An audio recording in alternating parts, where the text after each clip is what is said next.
وَلْيُمْلِلْ اور چاہیے کہ وہ املا کرائے، جس کو ہم کہتے ہیں نا ڈکٹیشن کرانا. لام تو جو ہے وہ چاہیے کے معنوں میں ہے، یہ وہ کے معنوں میں، اور املا کا ورڈ جو ہے اس کا روٹ ورڈ میم لام لام. املا کرانا جو ہے یہ ہم اردو میں بھی ورڈ یوز کرتے ہیں، ٹھیک ہے، ڈکٹیشن کرانا. ملال کا ورڈ بھی اسی سے ہے جو ہم اردو میں یوز کرتے ہیں نا، کہ اس کو ملال ہو گیا. تو جیسا ملال یہ ہوتا ہے نا کہ دل پر کچھ اثرات ہو جانا، کچھ آ جانا دل کے اوپر، دل ملول ہو جاتا ہے، ٹھیک ہے، یعنی دل کے اوپر کچھ آ جاتا ہے، کچھ لکھائی ہو جاتی ہے، غم آ جاتا ہے. تو اسی طرح صاف کاغذ پر جب کچھ لکھا جاتا ہے تو وہ ملول ہو جاتا ہے. یہ کنیکشن ہے اس کے معنی میں اس میں، ٹھیک. تو وَلْيَمْلِلْ اور چاہیے کہ وہ املا کرائے، الذی وہ شخص علیہ اس پر الحق حق ہے، یعنی جس کے اوپر حق ہے وہ لکھوائے. یہ جہاں پہ حق علیہ الحق ہے نا، اس کے نیچے آپ مقروض لکھ لیں، مقروض، ٹھیک ہے، جو قرض لے رہا ہے. ابھی میں تفصیل کی ڈیٹیل بتاتا ہوں. وَلْيَتَّقِ اللَّهَ اور چاہیے کہ وہ تقوی اختیار کرے، وہ ڈرے. لام چاہیے کے لیے آ رہا ہے، یا جو ہے وہ کے معنی میں، اور اتق اللہ اس کا روٹ ورڈ واو قاف اور یہ ہوتا ہے ڈرنا، بچنا. اور چاہیے کہ وہ ڈرے اللہ اللہ تعالیٰ سے، ربہ جو اس کا رب ہے، ولا اور نہ یبخس، یہ با خا اور سین، بخس جو ہے یہ کمی کے معنوں میں آتا ہے، ٹھیک ہے، چاہے کوانٹٹی میں کمی ہو چاہے کوالٹی میں کمی ہو، تو وہ کمی نہ کرے منہ اس سے شیئن کسی بھی چیز کی، ٹھیک ہے. فَإِن پھر اگر کانا ہو الذی وہ شخص علیہ اس پر الحق حق ہے، اس کے نیچے بھی آپ لکھیں مقروض تاکہ آپ کو یاد رہے پڑھتے ہوئے. سفیہن یہ صفاحت جو ہے سین فا اور ہا اس کا روٹ ورڈ ہے. ہم السفہاء وہ آپ پڑھ چکے ہیں کہ وہ بے وقوف ہیں، تو یہ بے وقوفی کے لیے آتا ہے، ٹھیک ہے، کم عقل ہونا. تو سفیہن سین فا اور ہا، تو اس سے مراد ہے کم عقل ہونا یا بے وقوف ہونا، او یا ضعیفن. ضعیفن جو ہے یہ دوف سے ہے، کمزوری کے معنوں میں، ٹھیک ہے، یا کمزور ہو، او یا لا یستطیع نہیں وہ استطاعت رکھتا. یہ جو ہے آتا ہے ملا وہ کے معنوں میں، سین تا طلب کے معنوں میں آتا ہے، اور توئیں واؤ اور عین اس کا روٹ ورڈ ہے، ٹھیک ہے. تو وہ اردو میں بھی ہم استطاعت کا ورڈ یوز کرتے ہیں، یعنی اس کی ایبلٹی نہیں ہے، وہ استطاعت نہیں رکھتا. کس چیز کی استطاعت نہیں رکھتا؟ ان کے یملا وہ املا کروائے. once again وہی ورڈ ہے میم لام لام، کہ وہ املا کرائے، ہوا وہ. فَلْيُمْلِلْ پس چاہیے کہ وہ املا کرائے. فا پس کے معنوں میں، لام چاہیے کے معنوں میں، یہ وہ کے معنوں میں، اور میم لام لام پس چاہیے کہ وہ املا کرائے. ولیہ اس کا ولی، سرپرست، ٹھیک ہے. واو لام یا بالعدل ساتھ عدل کے، انصاف سے، ٹھیک ہے، گھٹانا بٹانا نہیں ہے. وَاسْتَشْهِدُوا اور گواہ بنا لیا کرو، ٹھیک ہے. یہ وَاسْتَشْهِدُوا یہ سین تا طلب کرنے کے معنوں میں آتا ہے. بیسیکلی باب استفعال میں یہ جب ورڈ چلا جاتا ہے تو پھر اس کے ساتھ سین تا لگ جاتا ہے. تو وَاسْتَشْهِدُوا روٹ ورڈ اس کا شین ہا اور دال، اس کا شین ہا اور دال، ٹھیک ہے، شہادت گواہی کے لیے آتا ہے، ٹھیک ہے، شاہد گواہی دینے والا. اور گواہ بنا لیا کرو، شہیدینی دو گواہ، یہ تثنیہ کا صیغہ ہے، ٹھیک ہے. شہیدینی دو گواہ، تثنیہ مینس کہ ڈوئل، دو کا معنی دیتا ہے. من رجالکم تمہارے مردوں میں سے، ٹھیک ہے، رجل ان کی جمع رجال، تمہارے مردوں میں سے دو کو گواہ بنا لیا. فَإِن پھر اگر لم نہیں یکونا وہ دونوں ہوں، نہیں ہے تو رجلینی، رجلین جو ہے وہ بھی رجل ان کی تثنیہ کا صیغہ ہے. یعنی اگر دو مرد نہیں ہیں تو پھر کیا کرنا ہے؟ فرجل تو ایک مرد، وامرأتانی میم را حمزہ اور دو عورتیں، ٹھیک ہے. امرأتن عورت کے لیے آتا ہے، اور وامرأتانی دو عورتیں. فرجلن تو ایک مرد، وامرأتانی اور دو عورتیں، ممن اس میں سے جو، اس میں سے جو تردونا تم پسند کرتے ہو، تم راضی ہوتے ہو. تا جو ہے وہ آتین والا تم کے معنوں میں، اور را داد اور یہ جو ہے یہ راضی ہونا، ٹھیک ہے. اور واؤن پلورل کے لیے، تردونا تم راضی ہوتے ہو، تم پسند کرتے ہو جن کو، من الشہداء گواہوں میں سے، ان کے تدلہ بھول چوک کر جائے یا غلطی کر جائے. اس میں تے جو ہے نا وہ مونس کے لیے آئی ہے، تم والی نہیں ہے، ٹھیک ہے. یہ مونس کی تا ہے. اور دعاد لام، لام جو ہے یہ بھٹکنے کے معنوں میں ہے، راستہ گم کر لینا، اصل راستے سے ہٹ جانا، ٹھیک ہے، بھٹک جانا.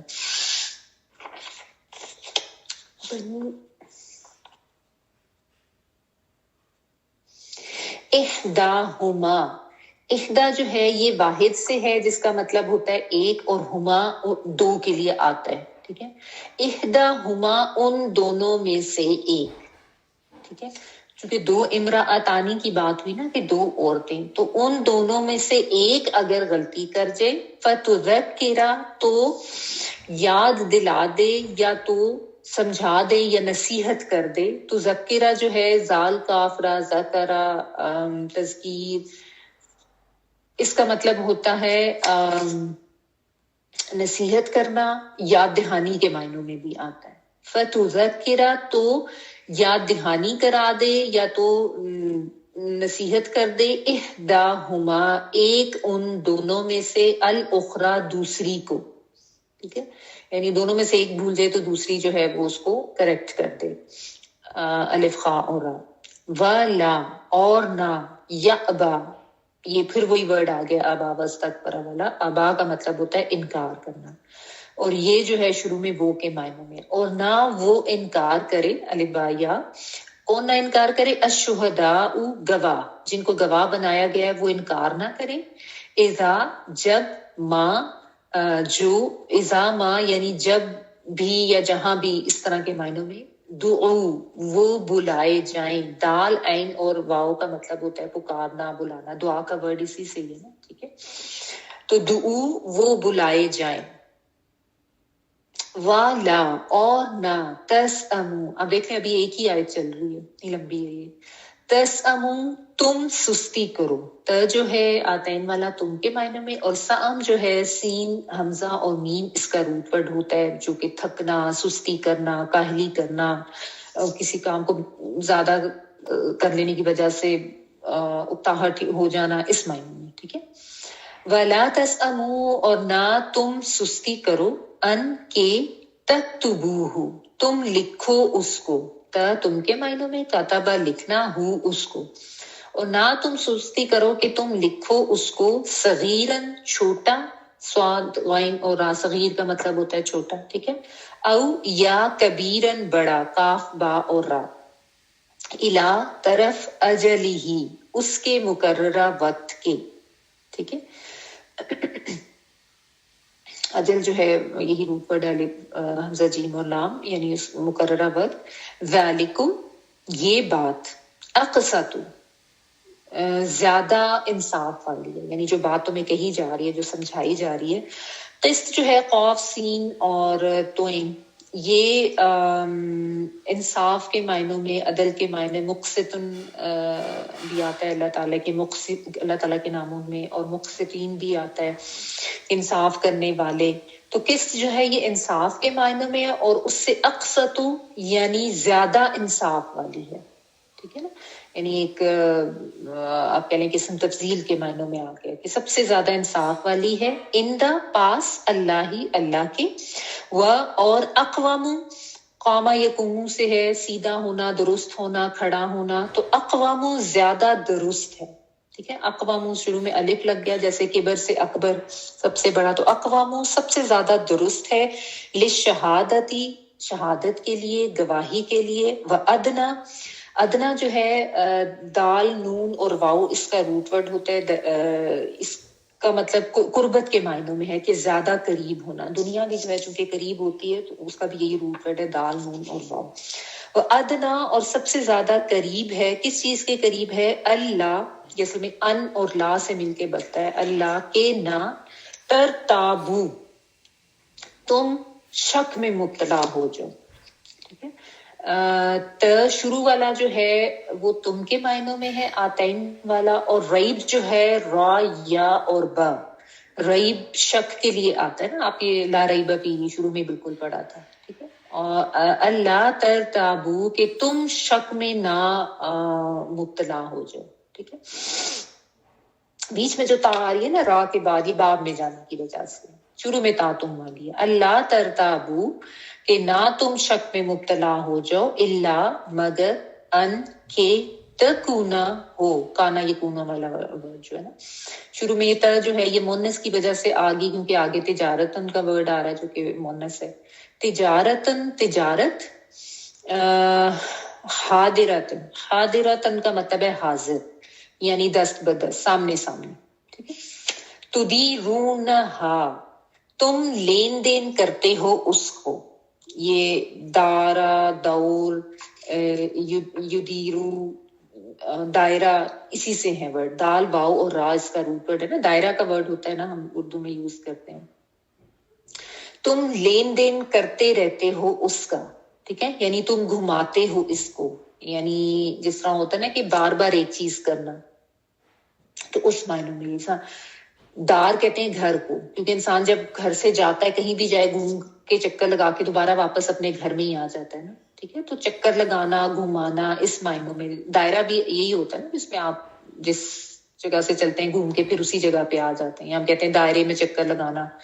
تو چکر لگانا، گھومنا اس معنوں میں ہے. اور ایکچوئل جو یہاں پہ اس کا مطلب بن رہا ہے وہ یہ کہ تم لین دین کرتے ہو بینکم، آپس میں کرتے رہتے ہو، یعنی وہ چکر تمہارا چلتا رہتا ہے اس معاملے میں. ٹھیک ہے. بنی آپ چلے جاؤ یہاں سے پلیز. فلیسا تو نہیں، ف تو لیسا نہیں، علیکم اوپر تمہارے، جناح کوئی گناہ. جیم، نون اور ہا یہ ورڈ آپ کئی دفعہ پڑھ چکے ہیں گناہ کے معنوں میں. جناح کوئی گناہ. بیٹا اس کو پلیز لے دیں، مجھے بہت تنگ کر رہا ہے. یہ نا بند کر دیں یہاں سے، یہ پھر آئے نہ دیں. جناح، سوری، جناح کوئی گناہ. جناح جو ہے نا وہ ایک سائڈ کے لیے یا ایک طرف ہو جانا، پر کے لیے بھی آتا، تو یعنی ایک طرف ڈیویٹ کر جانا، بیلنس سے ہٹ جانا. تو اس لحاظ سے یہ گناہ کے معنی میں. اللہ کے نہ، ونس اگین وہی ان اور پلس لا، تکتبوہا تم لکھو اس کو. کاف تابا، شروع میں تا جو ہے وہ تم کے معنی میں ہے. وَأَشْهِدُوا اور گواہ بنا لیا کرو، شین، ہا اور دال. ٹھیک ہے، شہادت والا. اور اشہدو امر کا صیغہ ہے، گواہ بنا لیا کرو، اذا جب، تبایعتم تم باہم خرید و فروخت کرو. بیع سے ہے، بیع ہوتا ہے نا اردو میں بھی ہم کہتے ہیں تجارت کے لیے، بھی آپ نے پڑھا تھا. با یا اور عین ہی اس کا روٹ ورڈ ہے. تبایعتم تم باہم خرید و فروخت کرو. یہ الف آ گیا نا بیچ میں، باب تفاعل میں چلا گیا، وہ تو باہم کے معنوں میں آپس میں کچھ کرنا. جب تم باہم خرید و فروخت کرو. ولا اور نہ، یدار وہ ضرر پہنچایا جائے، دعا را را، ضرر اردو میں ہم کہتے ہیں نقصان کو. ٹھیک ہے. تو یدار نقصان پہنچانا، نہ وہ نقصان دیا جائے یا نہ اس کو ضرر دی جائے. کس کو؟ کاتبن کاتب کو، ولا اور نہ شہیدن گواہ کو، کہ وہ نقصان نہ دیے جائیں، ان کو تکلیف نہ دی جائے. وَإِنْ اور اگر تفعلوا تم یہ کرو گے، تا تم کے معنوں میں فا عین لام کرنا، تم یہ کرو گے، فَإِنَّهُ تو بے شک وہ، اِنَّا بے شک کے لیے، فسوق فسق ہے. فسق کا مطلب ہوتا ہے حد پار کر جانا، گناہ کے معنوں میں آتا ہے. یہی روٹ ورڈ ہے، فا سین و قاف. میں نے آپ کو بتایا تھا جیسے کلی ایک دم چٹک کے باہر آ جاتی ہے، یا کھجور کی گٹھلی جو ہے وہ پھٹ کے چھلکے سے باہر آئے، تو یعنی اپنی حدود توڑ جانا. ٹھیک ہے. فسوقم گناہ ہوگا بکم تمہارے لیے، یہاں پہ بازر بھی لیے کے معنوں میں، واتقوا اللہ اور ڈرو اللہ سے، ویعلمکم اللہ اور وہ سکھاتا ہے تم کو، علمہ یعلم تعلیم، ٹھیک ہے، علمہ سکھانا، یہ جو ہے وہ کے معنوں میں، اور وہ تعلیم دیتا ہے تم کو، کون؟ اللہ، اللہ تعالیٰ، یعنی اللہ تعالیٰ تو تمہیں سکھا رہے ہیں، واللہ اور اللہ تعالیٰ بکل شیء ساتھ ہر شیء چیز کے، علیم بہت زیادہ علم رکھنے والا ہے۔ چلیے اب اس کی تفسیر اسٹارٹ کرتے ہیں، کافی لمبی آیت ہے، بہت امپورٹنٹ آیت ہے۔ ایسا میں نے آپ کو بتایا کہ یہ قرآن پاک کی طویل ترین آیت ہے، سب سے لمبی آیت، ٹھیک ہے، اور اس کو آیت دین بھی کہتے ہیں کیونکہ یہ دین کے حوالے سے ہے، قرض یا ادھار کے معنوں میں، ٹھیک ہے۔ اچھا، تو سب سے پہلے آپ نے دیکھا کہ اللہ تعالیٰ نے بہت زیادہ صدقات کی ترغیب دی، اس کے بعد پھر کچھ آیات میں سود سے بچنے کی بہت زیادہ تلقین کی، اس کی حرمت بتائی، اس کے بارے میں بہت سخت ترین وعید بتائی گی کہ اللہ اور اس کے رسول سے جنگ کے مترادف ایسا کرنا۔ تو اب یہاں پہ جو ہے بتایا جا رہا ہے کہ قرض کا معاملہ کرنا ہے تو کیا کرنا ہے، کیونکہ جب سود کی اتنی سختی سے منع کر دی تو ظاہر ہے قرضے تو لینے ہی تھے نا، تو اور بعض مطلب ظاہر ہر کوئی استطاعت تو نہیں رکھتا، ہر ایک کے پاس پیسے کی اتنی فراوانی نہیں ہوتی، اور بعض لوگ ایسے بھی ہوتے ہیں جو کہ صدقہ لینا نہیں پسند کرتے، تو پھر جو قرض کی سہولت ہے، یعنی یہ نہ سمجھ لے کہ قرض لینا دینا جو ہے وہ کوئی برا سمجھا جاتا ہے ہمارے دین میں، ایسا بالکل بھی نہیں ہے۔ قرض تو دینے کی ترغیب دی گئی ہے کہ وہ دینا چاہیے اگر تم سے کوئی مانگ رہا ہے تو، ٹھیک ہے۔ اول تو صدقہ کر دو، نہیں کر سکتے ہو تو قرض تو، اور اس میں بھی پھر ہم نے جیسا پڑھ لیا کہ بہت زیادہ اس کے لیے اس کے اوپر سختی نہیں کرنی، بہت زیادہ آسانی اس کے لیے کرنی ہے، اور اگر تم اس پہ صدقہ کر سکتے ہو تو اس کو معاف ہی کر دو، ٹھیک ہے نا۔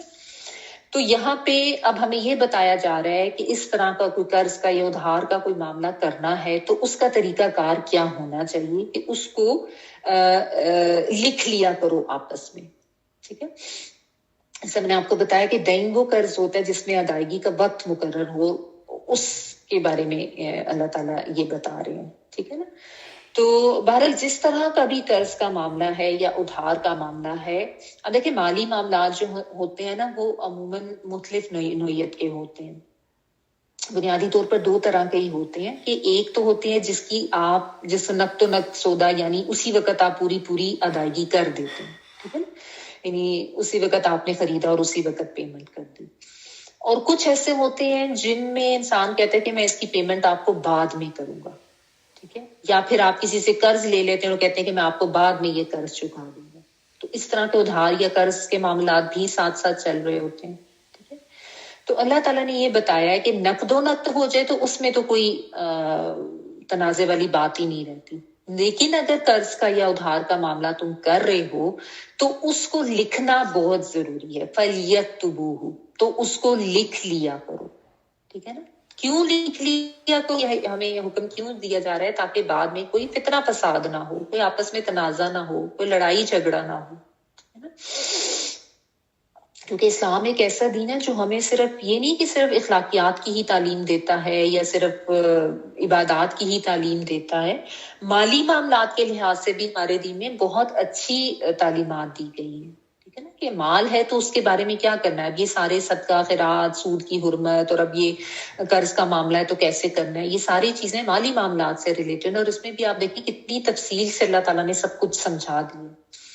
تو یہ بتایا گیا کہ آپس میں بجائے اس کے کہ بعد میں کوئی تنازع ہو، کوئی لڑائی جھگڑا ہو، کوئی بدگمانیاں پیدا ہو جائیں، کوئی لوگ بے ایمانیاں کرنے شروع ہو جائیں، ان سب چیزوں کا راستہ بند کرنے کے لیے اللہ تعالیٰ نے یہ بتا دیا کہ جو بھی کر رہے ہو قرض کا معاملہ آپس میں یا جو بھی تم لین دین اس طرح کا کر رہے ہو کہ ادھار چل رہا ہے اس میں، تو اس کو لکھ لیا کرو، ٹھیک ہے۔ لکھنے کا مقصد یہ ہے کہ ایک طرح کا ثبوت ہونا ضروری ہے، ٹھیک ہے۔ تو ان چیزوں سے ہمیں یہ بھی پتہ چلتا ہے کہ کسی کا مال ناحق کھانا کتنا زیادہ برا سمجھا گیا ہے اسلام میں، کتنا کبیر فعل ہے، گناہ ہے یہ، ٹھیک ہے۔ عموماً ہمارے ہاں یہ ہوتا ہے نا کہ بہن بھائی ہوتے ہیں، کوئی قرض کا معاملہ کر رہے ہیں یا کوئی رشتہ دار ہے یا دوست وغیرہ ہیں، تو کو کیا ہوا، تمہیں میرے پہ اعتبار نہیں ہے، او خیر ہے، یہ تو اعتبار کا معاملہ ہے، اس میں کوئی ایسا فرق نہیں پڑتا، ہمارے یہاں تو عموماً یہ کیا جاتا ہے نا، لیکن یہ نہیں کیا جاتا ہے نا، لیکن یہ نہیں کرنا چاہیے، ٹھیک ہے نا, تاکہ دیکھیں نا اسلام میں اگر کوئی ہم چیز ہمیں اللہ تعالیٰ کی طرف سے سکھائی جا رہی ہے ہمارے دین میں, تو اس کی یقیناً کوئی حکمت ہے. ٹھیک ہے, تو یہ چیزیں ہمیں سمجھنے کی ضرورت ہے کہ یہ جو حکم ہمیں دیا جا رہا ہے اس کا مطلب کوئی بے اعتباری ہونا نہیں ہے, جو کہ عموماً لوگ کہتے ہیں کہ تمہیں مجھ پہ اعتبار نہیں ہے. ٹھیک ہے, اگر کہے بھی نا تو اس کو یہ سمجھانے کی ضرورت ہے کہ یہ اعتبار یا بے اعتباری کا معاملہ نہیں ہے, میں بھی بھول سکتا ہوں, ہو سکتا ہے میرے ذہن سے نکل جائے. ٹھیک ہے, تو بات بھول چوک ہو جانے کی, اور اس کے بعد پھر کیونکہ پیسہ اس طرح کی چیز ہے نا کہ اس کے اوپر تو پھر بہن بھائیوں کے رشتے بھی خراب ہو جاتے ہیں, تو دوستیاں یاریاں بھی جو بہت پرانی ہوں وہ بھی خراب ہو جاتی ہیں. جو پیسوں کا لین دین ہے نا, اس کے معاملے میں بہت زیادہ محتاط رہنا چاہیے, اور اس کو بہت زیادہ فیئر ہو کے کرنا چاہیے, اور کوشش یہ کرنی چاہیے کہ کوئی غلطی کا جو گنجائش ہے وہ نہ رہے, بیچ میں چھوڑی نہ جائے غلطی کی گنجائش. ٹھیک ہے,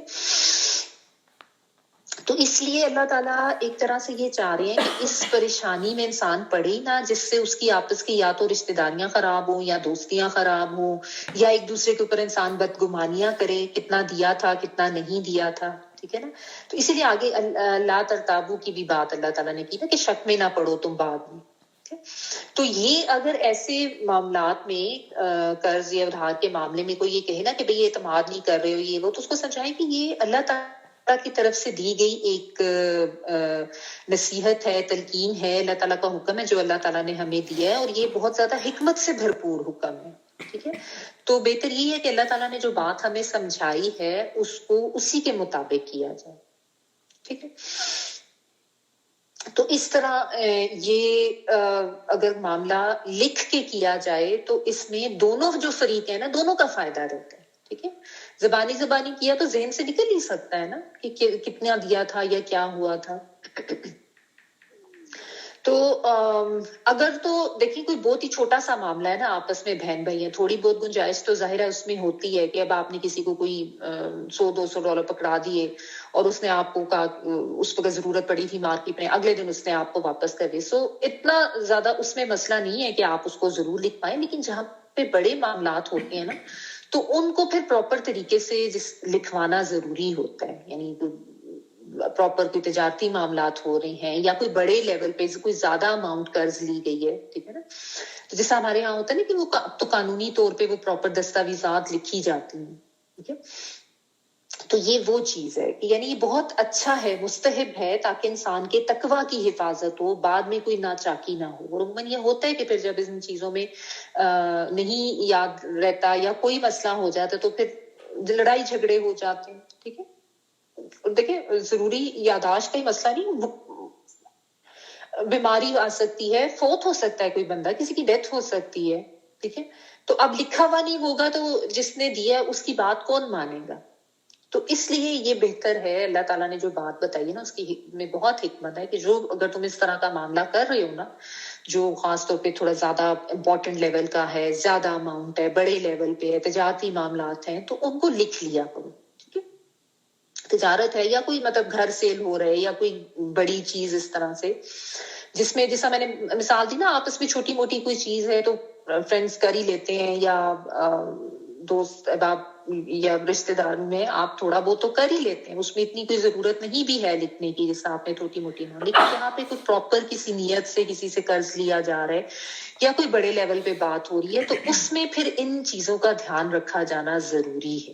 ٹھیک ہے, اللہ تعالیٰ نے جو مال ہمیں دیا ہے نا اس کا صحیح استعمال بھی ضروری ہے, اور اس کے لحاظ سے کوئی معاشرے میں ناچاکیاں نہ پھیلے, ان چیزوں کا دھیان رکھا جانا بھی ضروری ہے. ٹھیک ہے نا, تو یعنی یہ اللہ تعالیٰ احکامات اس لیے دے رہے ہیں کہ جو مالی معاملات ہیں ان کو احسن طریقے سے نبھایا جائے اور اس میں پرابلم نہ ہو انسان. ٹھیک ہے, تو اس میں پھر یہ بھی بہتر ہوتا ہے کہ جب آپ اس قسم کا کوئی معاملہ کریں تو اس میں کوئی میعاد بھی مقرر کر لی جائے. ٹھیک ہے نا, اگر جو کہ عموماً کر ہی لی جاتی ہے, تو تاکہ کوئی اس میں جھگڑے کی نوبت نہ آ جائے. ٹھیک ہے, اب آپ دیکھیں کتنے 100 سال پہلے یہ تعلیم دی جا رہی ہے. آج کل تو باقاعدہ اس کی تعلیم مطلب ایک انسٹیٹیوٹس وغیرہ میں اس کو باقاعدہ سکھایا جاتا ہے نا کہ کس طریقے سے یہ کرنا ہے اور کیسے یہ دستاویزات بنائی جانی چاہیے. ہمارے دین نے کتنے سال پہلے یہ چیز سمجھا دی تھی. اچھا، تو جیسا آج کل ہم لوگ جب بھی کوئی چیز لینے جاتے ہیں تو ہوتا ہے نا رسیٹ بنا کے وہ اسی وقت دے دیتے ہیں کہ یہ چیزیں آپ نے لی اور اسی طرح سے اتنی کی لی ہے، ٹھیک ہے. اچھا اور پھر جس نے لکھنا ہے وہ بہت زیادہ غیر جانبداری سے لکھنے والا ہو، ٹھیک ہے، کیونکہ قیامت میں تو کوئی کسی کا ساتھ نہیں دے گا نا، تو کسی کی حق تلفی نہیں کرنی، کوئی بےایمانی نہیں کرنی، کسی کو دھوکہ نہیں کرنا. کاتب کے لیے یہ حکم ہے کہ وہ بہت زیادہ ایمانداری کے ساتھ لکھے، ٹھیک ہے. اور ظاہر انسان کے اندر نسیان کا مادہ تو ہوتا ہی ہے، بھول چوک ہو ہی جاتی ہے، تو بہتر ہے کہ لکھ لے، اور لکھنے والا بھی جو ہے وہ بہت زیادہ ایمانداری کے ساتھ لکھے. اس کو بھی اللہ تعالیٰ نے یہ تلقین ساتھ کی ہے، ٹھیک ہے. اچھا یہ جو تھا نا وَلْيَكْتُبْ بَيْنَكُمْ كَاتِبٌ بِالْعَدْلِ، عدل کے ساتھ لکھیے، کوئی دھوکہ کسی کو نہ دے. اچھا اس میں نا آپ تھوڑا سا ایک چیز یہ بھی ذہن میں رکھیں کہ جس زمانے میں یہ احکامات دیے جا رہے تھے اس وقت لکھنا پڑھنا اتنا عام نہیں تھا، بہت کم لوگ تھے جو لکھنا پڑھنا جانتے تھے، اور اس لیے سارا دار و مدار جو لکھنے والا ہے اس کے اوپر ہے. اب پڑھنے والے اگر کوئی پڑھ نہیں سکتا اس کو، ٹھیک ہے، آج کل تو ہمیں یہ چیز شاید سوچ کے اتنی صحیح نہیں لگتی، آج بھی کچھ علاقوں میں ایسے لوگ ہوتے ہیں، لیکن زیادہ تر اب چونکہ لکھنا پڑھنا عام ہو گیا تو شاید وہ چیز ہمیں سمجھ نہ آئے. تو اس چیز کو آپ ذہن میں رکھیں کہ اگر پڑھنے والا نہیں پڑھ سکتا تو اس لیے یہ حکم اور بھی زیادہ اہم ہو جاتا ہے کہ وَلْيَكْتُبْ بَيْنَكُمْ كَاتِبٌ بِالْعَدْلِ، کہ عدل کے ساتھ لکھے، ٹھیک ہے، کوئی کسی قسم کی کمی نہ کرے، کوئی زیادتی نہ کرے، کوئی کسی کا حق نہ مارے. اور پھر ساتھ اللہ تعالیٰ ایک اور بھی اس میں جو تلقین کرے ہیں وَلَا يَأْبَ كَاتِبٌ أَن يَكْتُبَ، کہ جو کاتب ہے لکھنے والا اس نے انکار نہیں کرنا لکھنے سے، ان یکتبا کما علمہ اللہ. یہ بھی بہت امپورٹنٹ بات ہے کہ جو لکھنے والا ہے اس نے لکھنے سے انکار نہیں کرنا. اور یہاں پہ اللہ تعالیٰ نے جو یہ بات کر دی نا کما علمہ اللہ، جیسا کہ سکھایا اس کو اللہ تعالیٰ نے، یعنی وہ یہ نخرے نہ کرے کہ نہیں جی میں نے تو نہیں لکھنا، میرے پاس ٹائم نہیں ہے، اس طرح کی چیزیں وہ نہ کرے. ونس اگین آپ یہ بیک گراؤنڈ ذہن میں رکھیں کہ ایسی صورتحال جہاں پہ لکھنے پڑھنے والے بہت کم ہیں، ٹھیک ہے، تو ایسی صورتحال میں اس چیز کا حکم اور بھی زیادہ امپورٹنٹ ہے. ویسے تو یہ حکم عام ہے، ظاہر ہے ہر دور کے لیے قرآن پاک آیا ہے اور اس کے احکامات بھی، لیکن میں آپ کو ایسے سمجھا رہی ہوں کہ اگر آپ اس لحاظ سے اس چیز کو دیکھیں نا کہ کوئی ایسا کوئی گاؤں ہے کوئی جہاں پہ اتنا ناخواندہ لوگ ہیں نہیں ان کو پتا، تو وہاں پہ آپ اس چیز کو رکھ کے دیکھیں کہ اگر لکھنے والا جو وہ انکار کر رہا ہے اور وہ کوئی نخرے دکھا رہا ہے تو اس چیز کو بھی اللہ تعالیٰ نے ناپسند کیا. اور ساتھ یہ جو بات کی ہے نا کما علمہ اللہ، کہ یہ جو لکھنے پڑھنے کی صلاحیت ہے نا یہ اللہ تعالیٰ نے اس کو دی ہے، یہ اللہ تعالیٰ کی طرف سے دی گئی ایک نعمت ہے، اور جو بھی نعمت کسی کو ملی ہے اس کا حق ادا کرنا ہوتا ہے نا، ٹھیک ہے. تو یہ بھی نعمت کا حق ادا کرنے میں آتا ہے کہ جو بھی ضرورت مند ہے اس کے لیے وہ آ کے اس کو لکھ کر دے، یعنی اپنی وہ صلاحیت جو اس کو اللہ تعالیٰ نے دی ہے اس کا فائدہ دوسروں کو دے.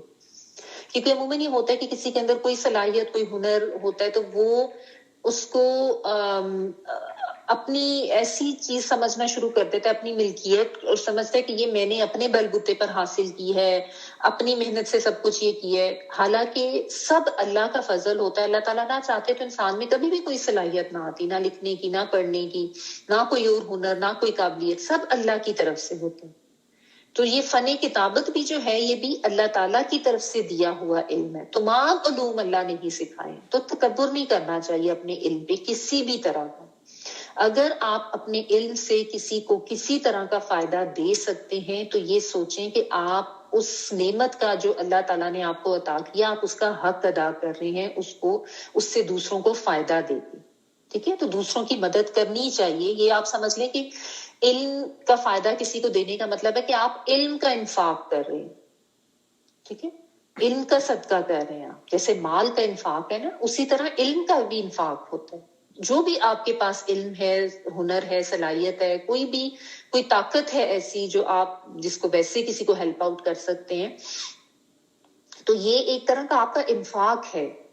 اور یہ کرنا چاہیے کیونکہ ہر چیز ہمارے پاس اللہ تعالیٰ کی دی ہوئی نعمت ہے. اس کے اللہ تعالیٰ نے دیکھیں آپ اتنی باریک بینی سے اس چیز کو بھی مینشن کر دیا کما علمہ اللہ، جیسا کہ اللہ نے اس کو سکھایا.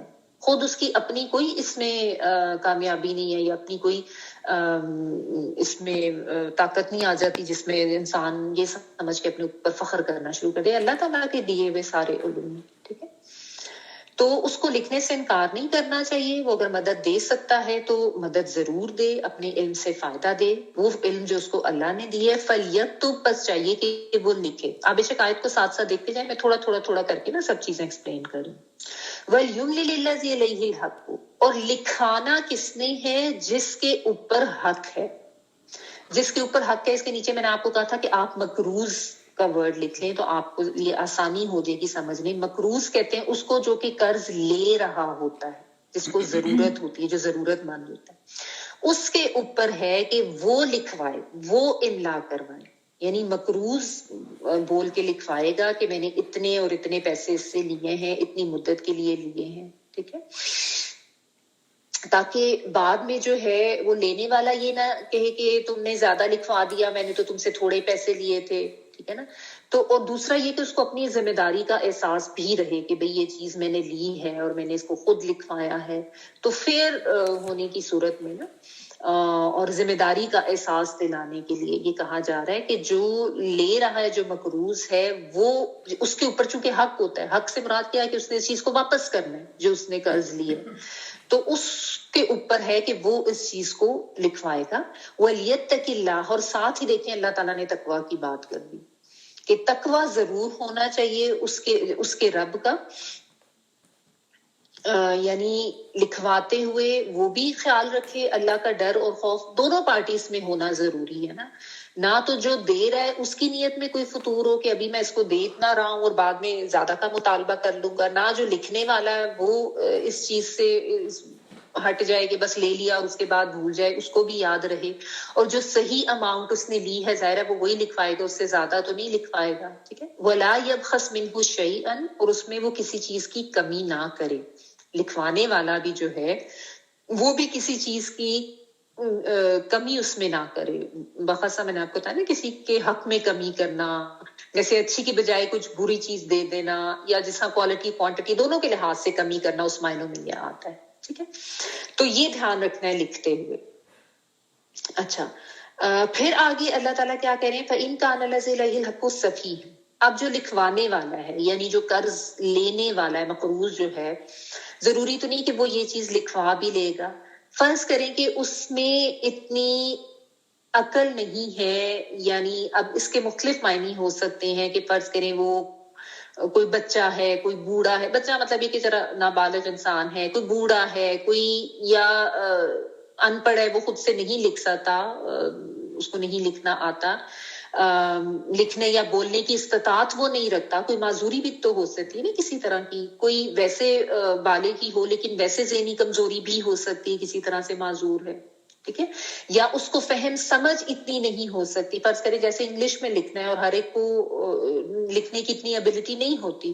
اور بالخصوص آپ دیکھیں کہ یہ جو معاملات ہوتے ہیں نا, اس طرح کے مالی معاملات کو لکھنا, ان کی جو یہ دستاویزات ہوتی ہیں, یعنی جو ان کی جو یہ پیپرز وغیرہ بنائے جاتے ہیں نا, ان کی لینگویج بھی ایک اسپیشل والی ہوتی ہے. جو ہوتا ہے نا سکہ رائج الوقت اور اتنے بعوض اتنے اماؤنٹ لی گئی ہے, اس ڈیٹ کو لی گئی ہے, تو وہ ایک خاص قسم کی لینگویج ہوتی ہے. وثیقہ نویسی اس کو کہتے ہیں, شاید آپ نے سنا ہو. باقاعدہ لوگ ہوتے ہیں پروفیشنل وثیقہ نویس, ان کو کہتے ہیں. واو سا یا قاف, جو یہ اسپیشل کام کرتے ہیں عدالتوں وغیرہ میں پراپر, ان کو پتا ہوتا ہے کہ کون سی لینگویج استعمال کرنی. تو ایسا بھی ہو سکتا ہے نا, یعنی ایک خاص پراپر وے میں اگر اس کو لکھوانا ہے اور وہ نہیں کر پا رہا, تو اس سے یہ بھی پتہ چلا کہ یہ جو لکھنا لکھانا جو ہے یہ بھی ایک قابلیت اور سب میں نہیں ہوتی. ٹھیک ہے نا. پھر ہر ایک کا زبان کے اوپر اتنا عبور بھی نہیں ہوتا. اب کوئی پنجابی اسپیکنگ ہے تو وہ اس طرح کی کتابی اردو نہیں لکھ سکتا, یا کوئی اردو بولنے والا ہے وہ فرض کرے اس کی انگلش اتنی اچھی نہیں ہے, اس کو اس پہ اتنا کمانڈ نہیں ہے کہ اس طرح سے اس کو لکھ سکے. تو مطلب اس طرح کی کوئی بھی اس میں کمتلی ہو سکتی ہے, کوئی بھی اس میں. اس لیے اللہ تعالیٰ نے سفیہن بھی کہہ دیا, او ضعیفن بھی کہہ دیا, کہ یا تو اس میں ویسی کوئی مطلب بیوقوفی کا ایلیمنٹ ہے، یعنی اس کو سینس اتنی نہیں ہے، اس کو سوجھ بوجھ اتنی نہیں ہے، وہ اتنا زیادہ نو ہاؤ نہیں رکھتا، یا ویسے اس میں کوئی کمزوری ہے، وہ لکھا پڑھا نہیں ہے، وہ زبان اسپیشلی نہیں جانتا، یا کوئی ذہنی کمزوری ہے، any thing would be a reason. تو جو بھی میں سے ریزن ہے تو پھر کیا کرنا ہے. اور ساتھ اللہ تعالیٰ نے ایک چیزیں بھی بتا دی، اولا یستطیع ان یمل، یعنی کہ وہ استطاعت ہی نہیں رکھتا لکھنے کی، وہ ناخواندہ ہے، اس کو نہیں لکھنا آتا، یا کوئی کسی طریقے سے عقل و شعور کی کمی ہے، کوئی زبان نہیں آتی، جس طرح میں نے آپ کو ڈفرینٹ چیزیں بتا دی. ایسا ہوتا ہے نا کہ ٹرانسلیٹر بھی آ جاتے ہیں، انٹرپریٹر بھی آ جاتے ہیں. تو یہ تین چیزیں اللہ تعالیٰ نے تینوں کو مینشن کر دیا کہ کم عقلی ہے، کسی قسم کا دوف ہے، کمزوری ہے، یا کوئی لکھنے کے قابل ہی نہیں ہے، یا وہ خود بول نہیں سکتا کہ وہ بول کے لکھوا دے، کوئی بھی چیز ہو سکتی ہے. ٹھیک ہے. تو پھر ایسے میں کیا ہوگا کہ کوئی بھی جو اس کا ولی ہے، کوئی بھی جو اس کا سرپرست بنا ہوا ہے، وہ یہ کام کرا دے. ٹھیک ہے. تو ایسے میں ظاہر ہے اس کو پھر ہیلپ لینا پڑے گی کسی کی، چاہے اس کا کوئی باپ ہے، یا کوئی اس کا کوئی رشتے دار، کوئی دوست ہے جو اس کا ٹرسٹ وردی کوئی انسان جو اس کی طرف سے سرپرست بن کے وہ کام اس کی طرف سے کرا دے گا. ٹھیک ہے. یہ اللہ تعالیٰ نے یہاں پہ اس طرح کی ساری ہمیں ڈیٹیلز بتا دی کہ اگر یہ ہو جائے تو کیا کرنا ہے، وہ ہو جائے تو کیا کرنا ہے. اچھا، اب آگے بہت زیادہ اہم اور بہت زیادہ کنٹروورشل چیز جو ہے اس کو بھی ہم دیکھ لیتے ہیں. کنٹروورشل جو لوگوں کی طرف سے بنا دی گئی ہے بلا وجہ.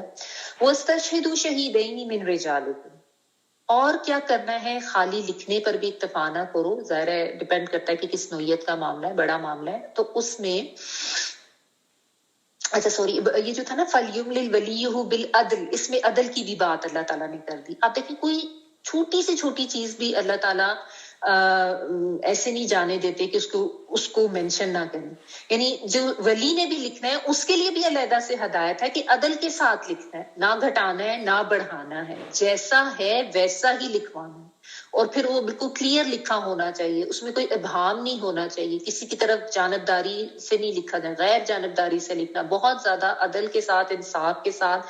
جو ایکچوئل معاملہ ہو رہا ہے ادھار کا یا قرض کا، یا جو چیز بھی جس طریقے سے لی جا رہی ہے وہی چیز لکھنی. کوئی یہ نہ ہو وہ کرے کہ جی اب مجھے آتا ہے لکھنا اور اس کو نہیں آتا پڑھنا تو وہ کوئی بےمانی اس کے ساتھ کر دے. نہیں، اس کے لیے بھی یہ حکم ہے کہ اس نے بھی عدل اور انصاف کا دامن نہیں چھوڑنا، اس کے ساتھ لکھنا. ٹھیک ہے. اچھا، اس کے بعد پھر اب اللہ تعالیٰ یہ کہہ رہے ہیں کہ جب یہ کام کر لی ہے تو اب اس کے اوپر 2 گواہ بناؤ. وَاسْتَشْهِدُوا شَهِيدَيْنِ، 2 گواہ مِن رِجَالِكُمْ، تمہارے مردوں میں سے. ٹھیک ہے. 2 مرد جو ہیں اس کے اوپر اپنے میں سے تم گواہ بنا لو. اچھا، اب 2 مرد اگر نہ ہوں، پرائمریلی 2 مرد ہوں گے، اگر نہیں ہیں فَإِن لَمْ يَكُونَ رَجُلَيْنِ، نہیں مل رہے ہیں 2 مرد تمہیں، فَرَجُلٌ، تو 1 مرد، وَامْرَأَتَانِ، اور 2 عورتیں، مِمَّن تَرْضَوْنَ مِنَ الشُّهَدَاءِ، تم جو بھی پسند کرتے ہو گواہوں میں سے. ٹھیک ہے. ٹھیک ہے. یعنی اگر تو 2 مرد مل جاتے ہیں اور جو گواہ ہیں وہ بھی تمہاری اپنی پسند کے ہوں گے، یعنی جن کے اوپر تمہارا اعتماد ہوگا، تمہارے لیے وہ قابل اعتماد بھی ہوں گے، تمہارے پسندیدہ بھی ہوں گے، یعنی اچھے سچے عادل اور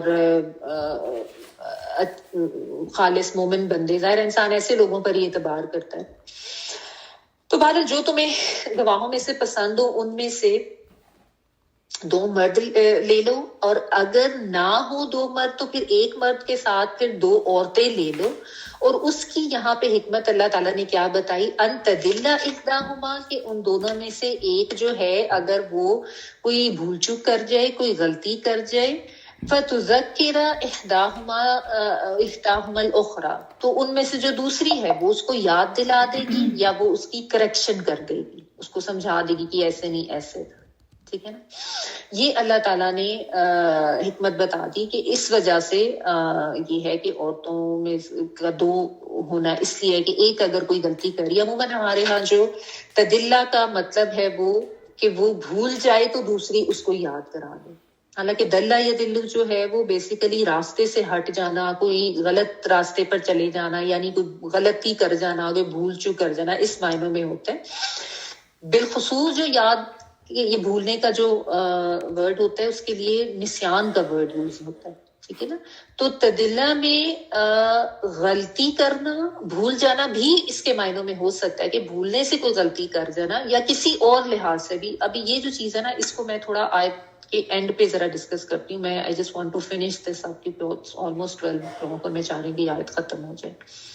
تو یہ جو بات ہے جس کے اوپر بہت زیادہ کنٹروورسی بھی ہے اور بہت زیادہ اعتراض بھی کیا جاتا ہے کہ ایسا کیوں ہے، اس کی جب ہم تھوڑا سا دیکھ لیں گے نا ڈیٹیلز تو ہمیں سمجھ آ جائے گی. تو ابھی میں اس کو اتنا ہی رکھتی ہوں کہ اللہ تعالیٰ نے یہ بتایا کہ ان دونوں میں سے ایک اگر غلطی کر دے تو دوسری اس کو سمجھا دے، اس کو کریکٹ کر دے، اس کی غلطی ٹھیک کر دے. یا اگر آپ اس کو ایکچوئل تو جس طرح میں نے آپ کو بتایا کہ نسیان کا تنسا کا ورڈ یہاں پہ نہیں ہے، تدلہ کا ورڈ ہے کہ ایک جو ہے وہ بھول جائے، ایک جو ہے وہ غلطی کر جائے تو دوسری اس کو سمجھا دے، یا بھول جائے کہ معنوں میں بھی کر لیں. بہرحال اس کے اوپر میں بھی ایٹ دی اینڈ آف آیت اس کی ڈسکشن کرتی ہوں.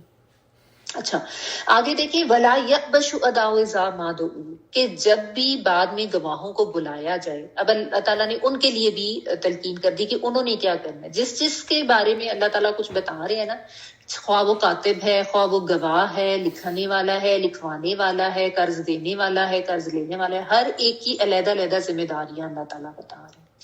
کہ اب بعد میں جب گواہوں کو کبھی بھی بلایا جائے تو انہوں نے اب نخرے نہیں کرنے، انہوں نے انکار نہیں کرنا.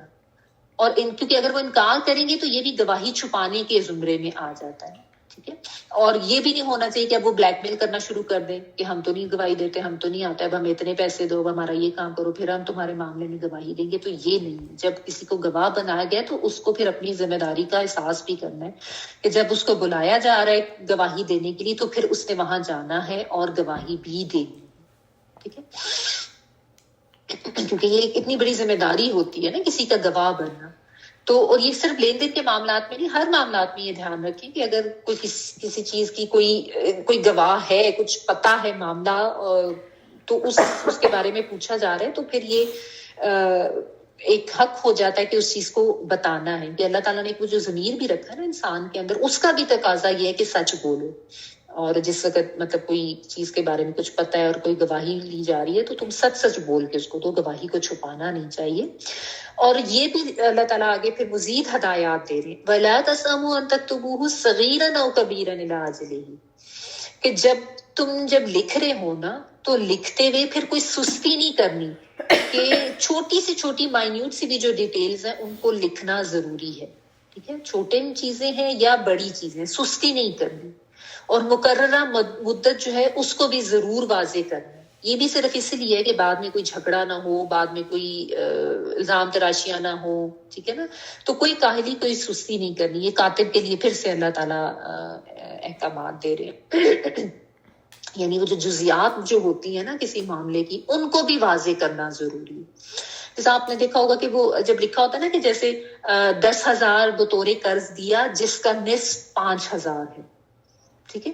یا جس طرح چیک جب لکھتے ہیں نا تو اس میں جب ڈیجٹس لکھے جاتے ہیں نا تو اس کے ساتھ پھر وہ انگلش میں بھی یعنی لیٹرز میں بھی لکھا جاتا ہے 10,000 اونلی بھی آگے لکھا جاتا ہے. ٹھیک ہے. وہ بلکہ بعض دفعہ ہمیں عجیب بھی لگتا ہے کہ 1 کروڑ بھی لکھا ہے یا 10 lakhs بھی لکھا ہے تو آگے اونلی کیوں لکھ دیتے ہیں. تو وہ اس لیے ہوتا ہے کہ اس سے آگے جو ہے وہ کوئی اب اس میں کوئی ایڈیشن نہ کر سکے، وہیں پہ اس چیز کو ختم کیا گیا ہے. ٹھیک ہے نا. اور ڈیجٹس کے ساتھ پھر اس کو لیٹرز میں یا انگلش میں پھر انگلش لینگویج میں لکھنا اس لیے ضروری ہے تاکہ اس میں کوئی ایک اور زیرو ایڈ کر کے اس میں کوئی زیادتی نہ کسی کے ساتھ ہو جائے. تو وہ پھر اس لیے نمبرز کے ساتھ ساتھ پھر اس کو لینگویج میں بھی وہ ورڈ لکھا جاتا ہے. ٹھیک ہے. تو جیسا میں نے آپ کو بتایا نا یہ جو وسیقہ نویسی ہوتی ہے اس کی اپنی ایک لینگویج ہوتی ہے اور اس میں یہ جو چھوٹی چھوٹی چیزیں ہوتی ہیں وہ ان کو پتا ہوتی ہے کہ کیا کیا کرنی ہے اور کس طرح سے وہ مطلب ظاہر ہے یہ بھی ایک علم ہے، ایک فن ہے، یہ ان کا اپنا ان کی اپنی ایک قابلیت ہے. تو بہرحال اللہ تعالیٰ یہ کہہ رہی ہے کہ تم کوئی چھوٹی چیز ہے یا بڑی چیز ہے اس کو لکھنے سے تم گریز نہ کرو. ہر چیز کی ڈیٹیل جو ہے وہ قلم بند ہونی چاہیے اس کے وقت مقررہ تک، یعنی وہ وقت مقرر جو ہے وہ بھی اس میں ساتھ مینشن ہوا ہو اور ہر چھوٹی موٹی چیز کو لکھا ہوا. پھر اللہ تعالیٰ اس کی حکمت بھی بتا رہے ہیں کہ یہ بات ذالکم اقسط عند اللہ، اللہ کے نزدیک زیادہ انصاف والی ہے اور گواہی کے لیے بھی زیادہ درست ہے. یعنی ایسا کرنے سے زیادہ صحیح گواہی ہوگی، گواہی جو ہے وہ زیادہ درست رہے گی، اس میں کوئی کسی کے ساتھ ذاتی ہونے یا کسی کو دھوکہ دینے کا جو احتمال ہے وہ ختم ہو جائے گا. ٹھیک ہے. اور وَأَدْنَا أَلَّا تَرْتَابُوا، اور یہ اس کے بھی زیادہ قریب ہے کہ تم شک میں نہیں پڑو گے. یعنی it is closer to this کہ تم یا زیادہ اچھا ہے اس لحاظ سے بھی کہ تم اس سے شک میں نہیں پڑو گے. ٹھیک ہے نا. یعنی سستی نہ کر کے چھوٹی چھوٹی چیزیں بھی صحیح طریقے سے تم لکھ لو گے تو یہ بات زیادہ انصاف والی بھی ہے، یہ بات گواہیوں کے لحاظ سے زیادہ درست بھی ہے، اور یہ بات زیادہ قریب ہے اس چیز سے کہ تم شک میں نہ پڑ جاؤ. یعنی یہ نہ ہو کہ تم میں بعد میں کوئی پرابلم ہو جائے. یہ ہوتا نا کہ جہاں شک میں پڑ جاتا، اچھا اتنے پیسے لیے تھے یا اتنے لیے تھے، اس ٹائم پہ لیے تھے یا اس ٹائم پہ لیے تھے، میں نے کتنا ٹائم لیا تھا واپس کرنے کے لیے. ٹھیک ہے. تو اس طرح کے سارے شکوک و شبہات کو دور کرنے کے لیے اللہ تعالیٰ یہ بتا رہے ہیں کہ چھوٹی سے چھوٹی ڈیٹیلز بھی لکھ لو، ٹائم بھی لکھ لو، اور چاہے کوئی بڑی بات ہے کوئی چھوٹی بات ہے اس میں سستی نہ کرو کہ اچھا چلو یہ تو ایسی چھوٹی سی بات ہے نا، اس کو لکھنے کا کیا فائدہ. نہیں، بہت زیادہ احتیاط کے ساتھ وہ جو دستاویز ہے اس کو قلم بند کیا جانا چاہیے. وہ سارے جو پیپر ہے وہ صحیح طریقے سے بنائے جانا چاہیے، پورا جو کانٹریکٹ بن رہا ہے. ٹھیک ہے. اچھا، لیکن یہاں پہ جو تھوڑی سی ایکسیپشن تھی وہ بھی اللہ تعالیٰ نے بتا دی. اللہ ان تکون تجارت حاضرۃ تدیرونھا بینکم فلیس علیکم جناح الا تکتبوها. یعنی اگر تو تمہاری حاضر تجارت ہے تو دیرونا نہا بینکم، جو کہ تم روز روز، حاضر سے مراد یہ کہ دست بدست، آمنے سامنے، آن دا اسپاٹ، یعنی اس وقت آپ نے چیز لی، اسی وقت آپ نے پیسے لیے، اور یہ آپ کا لین دین جو ہے نا، مطلب فرض کریں کہ آپ کرتے رہتے ہیں یہ وہ. ٹھیک ہے نا. تو اس میں اگر نہیں بھی لکھا ہے تو کوئی اس میں تمہارے اوپر گناہ نہیں ہے. فرض کریں آپ کہیں جا رہے ہیں گاڑی میں، پاکستان میں تو ہو جاتا ہے کہ آپ نے روڈ پہ گاڑی سائڈ پہ روکی اور وہ جو کوئی پھل فروش تھا اس سے پھل لے لیے، یا کوئی سبزی فروش تھا اس سے سبزی لے لی. اس میں آپ نے بعض دفعہ ایسا ہوتا ہے آپ گاڑی کے اندر بیٹھے بیٹھے کہتے ہیں کہ اتنے کلو آم دے دو، اس نے آم پکڑائے، آپ نے پیسے پکڑائے اور آپ بس چلے جاتے ہیں. اس میں کوئی اس طرح لکھت پڑھت نہیں بھی ہو تو کوئی اس میں گناہ نہیں ہے. ٹھیک ہے. تو دیرونہ، اب یعنی تم اس کو کرتے رہتے ہو آپس میں، اور تم نے اسی وقت جو ہے اس کی پیمنٹ بھی کر دی ہے. تو آلدو یہاں پہ تو اب جیسا آپ کو پتا ہے آج کل تو وہ کیش آپ نے دیا یا جس کسی بھی پیمنٹ کی فوراً ہی آپ کو ایک رسیٹ مل جاتی ہے. تو لیکن اگر آپ نے اسی وقت دست بدست آپ نے کر دی ہے لین دین، تو اس میں تمہارے پر کوئی گناہ نہیں ہے کہ تم اس کو نہ لکھو. ٹھیک ہے.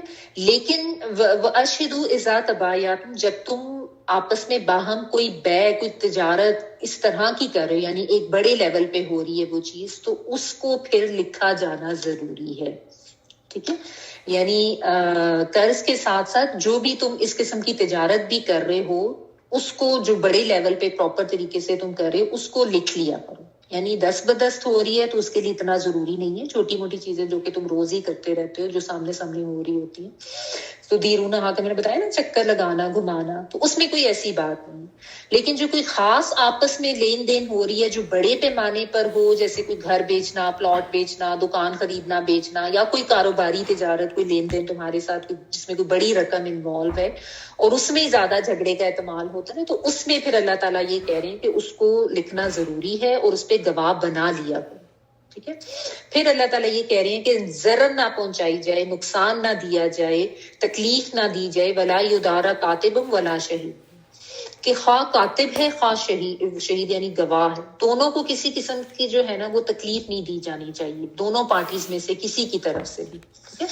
یعنی یہ ہوتا ہے نا بعض دفعہ کہ کسی ایک جو کاتب ہے اس کی گواہی اگر کسی ایک فریق کے خلاف جا رہی ہے تو اب وہ اس کو دھمکانا شروع کر دے، اس کو جان کی دھمکی دے یا اس کو تنگ کرنا شروع کر دے، اس کو کسی طرح کا نقصان دیا جائے. تو یہاں پہ اللہ تعالیٰ بیسیکلی کاتب اور گواہ دونوں کے حقوق بتا رہے ہیں کہ اگر کوئی تمہارے لیے لکھ رہا ہے، یہ احسان وہ تمہاری طرف کر رہا ہے یا تمہارے لیے گواہ بن رہا ہے، تو یہ احسان وہ تمہاری طرف کر رہا ہے یا تمہارے لیے گواہ بن رہا ہے، تو اس کے پھر حقوق بھی آتے ہیں. یہ نہیں کہ تم اس کو ڈراؤ، دھمکاؤ یا اس کو تنگ کرو. اور اس میں یہ بھی آ جاتا ہے کہ اگر تم مطلب تکلیف دینے میں یہ بھی تو آ سکتا ہے نا کہ آپ اس پہ پابندی لگا دیں کہ بس ابھی کے ابھی آؤ، ابھی وہ کہیں کسی ملک کے دوسرے کونے میں بیٹھا ہوا وہ نہیں آ سکتا، یا وہ دور بیٹھا ہوا ہے تو پھر آپ اس کو اپنی ضرورت کے لیے بلا رہے ہیں تو پھر اس کے آنے جانے کا خرچ بھی اس کو دیں گے، ٹھیک ہے. یا اگر وہ مصروف ہے تو اس کی آپ مصروفیت کا دھیان نہ کریں اور اس کے اوپر دباؤ ڈالے جائیں، ٹھیک ہے. یا کاتب جو ہے اس کو تحریر بدلوانے پر مجبور کیا جائے، یا کوئی جھوٹ بولنے پر مجبور کیا جائے کسی گواہ کو. کوئی بھی صورت ہو سکتی ہے، جو یدار را کا ورڈ ہے نا، کسی بھی طرح سے ہو سکتا ہے. تو ایسی کوئی بھی صورت نہیں کرنی ہے، نہ کاتب کے ساتھ نہ گواہ کے ساتھ. اللہ تعالیٰ نے ان دونوں کے جو حقوق ہیں وہ بھی محفوظ کر دیے، ٹھیک ہے. اور ساتھ یہ بھی بتا دیا وَإِن تَفْعَلُوا، اگر تم ایسا کرو گے فَإِنَّهُ فُسُوقٌ بِكُمْ، تو یہ تمہاری طرف سے بہت بڑا گناہ کا کام ہے، یہ اللہ تعالیٰ کی حدود توڑنے والا کام ہے، یہ فسق ہے، ٹھیک ہے. وَاتَّقُوا اللَّهَ، تو اللہ سے ڈرو، اللہ کا تقوی رکھو. دیکھیں بار بار اللہ تعالیٰ تقوی کی بات ضرور کرتے ہیں تاکہ انسان جو ہے نا اس کا دماغ سیدھا رہے اور وہ احکامات پر تبھی عمل کر سکتا ہے جبکہ وہ اللہ تعالیٰ کا تقوی دل میں رکھے گا. وَيُعَلِّمُكُمُ اللَّهُ، اور اللہ تعالیٰ تو تمہیں سکھاتا ہے. کیا سکھاتا ہے؟ اللہ تعالیٰ تمہیں صحیح بات سکھا رہا ہے، صحیح طریقہ سکھا رہا ہے آپس میں لین دین کرنے کا، مالی معاملات کرنے کا، تاکہ تمہارے آپس میں معاملات جو ہیں وہ ٹھیک طریقے سے اور احسن طریقے سے انجام پائے. تو یہ چیز اللہ تعالیٰ تم کو سکھا رہے ہیں. اس میں آپ وَاتَّقُوا اللَّهُ کو پچھلی بات سے بھی جوڑ سکتے ہیں، فَإِنَّهُ فَسُوقٌ بِكُمْ وَاتَّقُوا اللَّهَ، کہ تم اتنا گناہ کر رہے ہو، فسق کر رہے ہو، حدود توڑ رہے ہو، تو اللہ کا تقوی اختیار کرو، اللہ سے ڈرو کہ اللہ کی طرف سے تمہاری پکڑ ہوگی، اللہ کے سامنے تم حاضر ہو کے تم نے جواب دہ ہونا ہے، ٹھیک ہے. اور آپ ویسے وَاتَّقُوا اللَّهَ وَيُعَلِّمُكُمُ اللَّهُ کہ تم اللہ کا تقوی اختیار کرو، اللہ تعالیٰ تمہیں سکھاتا ہے. جو ظاہر انسان سیکھے گا بھی تبھی جب اس کے اندر اللہ کا ڈر اور خوف ہوگا. جو اللہ کا تقوی رکھتے ہیں وہی اللہ تعالیٰ کی بتائی ہوئی باتوں کو سیکھتے ہیں اور پھر ان پہ عمل بھی کرتے ہیں نا. تو اللہ کا تقوی ہوگا تو اللہ تعالیٰ وہ بات صحیح طریقے سے سکھا بھی دیتے ہیں اور انسان کو عمل کرنے کی توفیق بھی دے دیتے ہیں، ٹھیک ہے. تو جتنا اللہ کا تقوی ہوگا نا اتنا ہی دین کا علم بھی گہرا اور صحیح ہوگا، درست ہوگا، ٹھیک ہے. علوم تو سارے اللہ کی طرف سے ہیں، اصل علم کا سورس تو اللہ تعالیٰ کی ہی ذات ہے نا. تو ہدایت کا تعلق جو ہے وہ بھی تقوی سے ہے، ٹھیک ہے. تو جو انسان صحیح دین کا علم رکھتا ہے وہی ہدایت پہ ہوتا ہے نا. تو تقوی اختیار کرنا بہت ضروری ہے، تبھی انسان کو صحیح علم ہوگا، تبھی انسان کو صحیح ہدایت ہوگی، ٹھیک ہے. کہ جو کام اللہ نے کہا ہے وہ کرنا ہے، جس سے منع کیا ہے اس سے رک جانا، ٹھیک ہے، ورنہ پکڑ ہوگی. یہی ہوتا ہے تقوی اللہ تعالیٰ کا، ٹھیک ہے. وَاللَّهُ بِكُلِّ شَيْءٍ عَلِيمٌ، اور اللہ تعالیٰ ہر چیز کا علم رکھنے والے ہیں، ٹھیک ہے. تو یعنی جو ہر چیز کا علم رکھنے والے ہیں، جو اصل سورس ہے علم کا، وہی تمہیں یہ سب باتیں سمجھا رہے ہیں. تو یہی باتیں تمہارے فائدے کے لیے ہیں اور ان پہ اگر عمل نہیں کرو گے تو اس سے تم نقصان اٹھاؤ گے، ٹھیک ہے. تو کیا یعنی ایک خلاصہ صاحب کر لیں اس آیت کا کہ جب بھی کوئی آپس میں اس طرح کا قرض کا ادھار کا معاملہ کرنا ہے، لکھ لینا ہے، بہتر ہے کہ وقت بھی مقرر کر لیں. لکھنے والا عدل سے لکھے گا، لکھنے والے نے انکار نہیں کرنا کیونکہ اس کو جو علم دیا ہے وہ اللہ نے دیا ہے. اور جو مقروض ہے وہ املا کروائے گا، یا اگر وہ نہیں کر سکتا تو اس کا کوئی ولی کر لے گا. اور پھر یہ کہ آپس میں گواہ بھی بنا لو، یا تو 2 مرد، اگر 2 مرد نہ ملیں تو 1 مرد اور 2 عورتیں. اور جب ان گواہوں کو بلایا جائے تو ان پہ اب یہ ذمہ داری ہے کہ وہ ضرور آئیں گے، وہ انکار نہیں کریں گے. لیکن یہ کہ ان کو مجبور نہ کیا جائے، ان کی سہولت کا بھی خیال رکھا جائے، ان کو کوئی تکلیف بھی نہیں دینی چاہیے. لکھنے والے نے لکھنے میں سستی نہیں کرنی تاکہ کوئی شک و شبہ نہ ہو، چھوٹی موٹی چیزیں بھی لکھی جانی چاہیے، ٹھیک ہے. عام روزمرہ کی کوئی لین دین ہے تو تجارت ہے تو اس میں کوئی ایسے لکھنے کی یا گواہوں کی ضرورت نہیں ہے. بڑے معاملات میں کوئی تجارتی معاملات تم کر رہے ہو تو اس میں کاتب اور گواہ دونوں رکھ لیا کرو، اور اس میں یہ ہے کہ ان کو تنگ نہیں کرنا، ٹھیک ہے. اور اللہ تعالیٰ یہ تمہیں تعلیم دے رہے ہیں اور اللہ تعالیٰ سب چیزوں کو جاننے والے ہیں. ٹھیک ہے. سب سے لمبی طویل ترین آیت قرآن پاک کی تھی، آیت دین اس کو کہتے ہیں.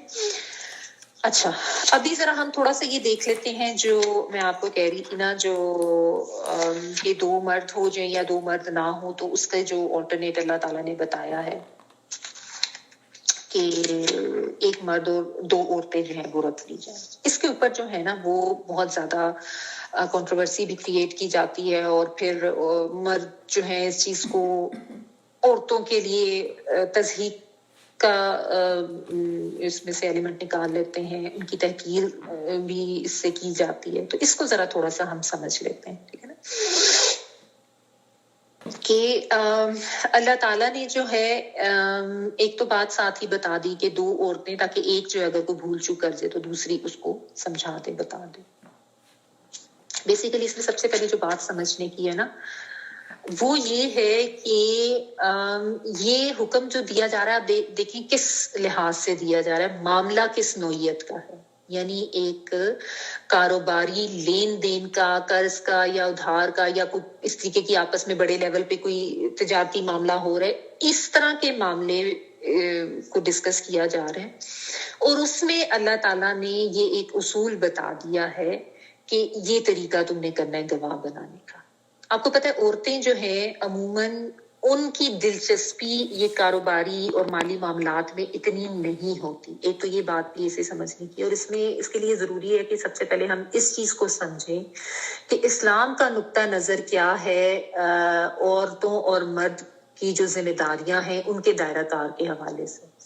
اسلام میں جو ایک عائلی زندگی کا تصور ہے وہ یہی ہے کہ مرد جو ہیں مالی معاملات، معاش کی ذمہ داری ان کے اوپر ہے، انہوں نے یہ معاملات دیکھنے ہیں، وہ گھر سے باہر جائیں گے اور یہ ذمہ داریاں نبھائیں گے. عورتیں جو ہیں ان کا دائرہ کار گھر کے اندر ہے، وہ گھر کے اندر کی ذمہ داریاں سنبھالیں گی. تب یہ جو ہے ایک بہترین عائلی زندگی جو ہے یا ایک اچھی خاندانی زندگی جو ہے وہ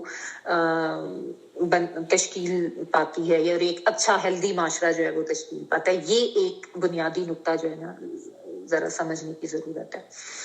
ٹھیک ہے، تو عورت کو اللہ تعالیٰ نے اس طرح کی ذمہ داریوں سے، جس میں جو یہ باہر کی معاش کی یا مالی معاملات ہے، ان سے علیحدہ رکھے.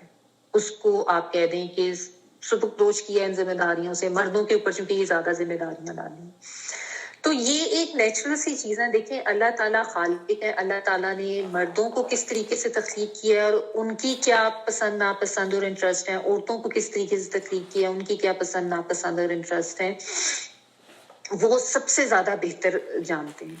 ٹھیک ہے، اب اس میں کوئی یہ نہ کہے کہ نہیں عورتیں بھی انٹرسٹ رکھتی ہیں. بات جب ہمارے دین میں ہوتی ہے، کوئی حکم دیا جاتا ہے یا کچھ سمجھایا جاتا ہے تو وہ جنرل لیول پہ کیا جاتا ہے. کوئی جو کوئی ایک یا دو کی جو یا بیچ میں سے ایک چھوٹے سے پرسنٹیج جو ہے اس کے حوالے سے احکامات نہیں دیے جاتے. ٹھیک ہے، ان جنرل آپ دیکھیں کہ عورتیں جو ہیں ان کو بزنس یا اکاؤنٹنگ ان میں کم ہوتی ہیں، جن کو انٹرسٹ ہوتا ہے. بالکل ہوتی ہیں لیکن کم ہوتی ہیں، یعنی ان کی دلچسپی کی چیز اتنی نہیں ہوتی. ان کا آپ کہہ لیں کہ ایک ٹیمپرامنٹ وہ اس طرح کا نہیں ہوتا.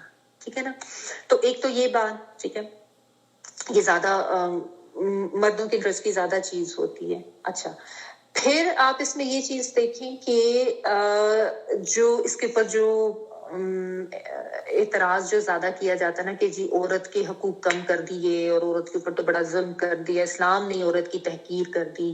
اور آپ اس کو اگر تھوڑا سا غور کریں نا تو یہاں پہ کوئی حقوق و فرائض کی بحث تو ہو ہی نہیں رہی ہے. ایک مالی معاملہ ہے جس کا اللہ تعالیٰ نے ایک اصول بتا دیا ہے کہ مالی معاملات میں قرض لے رہے ہو، ادھار لے رہے ہو تو اس پہ اس طریقے سے اس کو لکھ لیا کرو. لکھنے کے بعد اس کے اوپر گواہ بنا لیا کرو. گواہ بنانے ہیں تو کس طریقے سے بنانے ہیں؟ سب سے پہلے اگر آپ غور کریں نا، وَاسْتَشْهِدُوا شَهِيدَيْنِ مِنْ رِجَالِكُمْ، سب سے پہلے تو تم نے مردوں کو ہی ڈھونڈنا ہے. یعنی پہلی ذمہ داری اللہ تعالیٰ نے اولین مردوں کے اوپر ہی ڈالی ہے، انہی کو اس چیز کا مکلف بنایا جا رہا ہے، انہی کے اوپر یہ ذمہ داری ڈالی جائے کہ 2 مرد ہونے چاہیے. فَإِن لَمْ يَكُونَا، اگر نہیں ہے 2 مرد، یعنی پرائمرلی تو تم نے مردوں کو ہی ڈھونڈنا ہے، نہیں ہے تو ایک مرد کے ساتھ تم 2 عورتیں لوگے. یہ دوسرے لیول سٹیپ پر یہ بات ہوگی. یعنی اللہ تعالیٰ کی کوشش پوری یہی ہے کہ عورتوں کے اس قسم کے جھنجھٹوں سے باہر ہی رکھا جائے، ان پہ نہ ہی یہ جھنجھٹ ڈالے جائیں. ٹھیک ہے نا، اور اس میں پھر یہ بھی بات آ جاتی ہے کہ جس طرح جو میں نے آپ کو بھی بتایا کہ اسلام میں ایک تصور کیا ہے عائلی زندگی کا، کہ عورتیں جب گھر کے اندر ہوتی ہیں تو ان کا انٹرسٹ تو ایک پوائنٹ تھا. اس کے علاوہ بھی آپ دیکھیں باہر جا کے بالخصوص یہ عدالتی معاملات، یہاں پہ جا کے گواہیاں دینا، جہاں پہ ایک اور طرح کا ماحول ہوتا. آپ اس کو صرف اس ایگزامپل سے سمجھیں کہ فرض کریں، سوری آپ لوگوں کا ٹائم اوپر ہو گیا لیکن آج 5-7 منٹ اوپر ہو جائیں گے، تو ہم سوری اباؤٹ دیٹ. اچھا، آپ اس کو اس طریقے سے سمجھیں کہ دیکھیں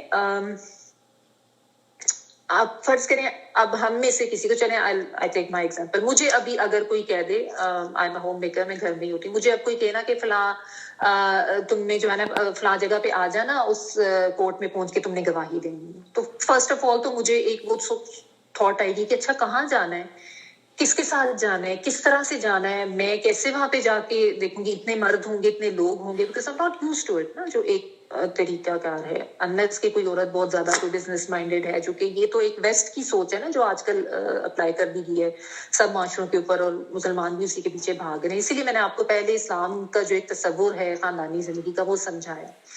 تو اس میں, اور ہمارے معاشرے میں پاکستان وغیرہ میں ابھی بھی بہت سے ایک مطلب گھرانے ایسے ہیں جس میں بہت سی عورتیں جو ہیں وہ ہوم میکر ہی ہیں, گھریلو ہی ہیں, گھر کو ہی سنبھالتی ہیں.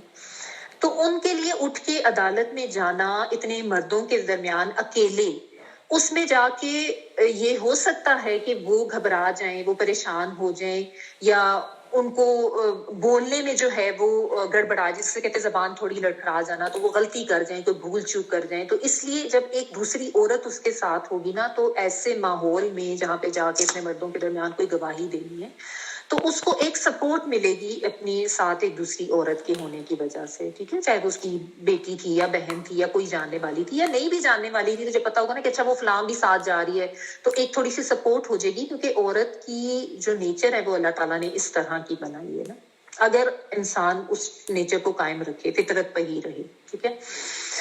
تو پہلی بات تو یہ کہ کوئی حقوق و فرائض کی بحث تو یہ ہو ہی نہیں رہی ہے, ٹھیک ہے. اللہ تعالیٰ نے ایک حکم دیا اور اس حکم کا ایک اصول بتا دیا. دیکھیں, ایک ہوتی ہے حکم کی علت اور ایک ہوتی ہے حکم کی حکمت.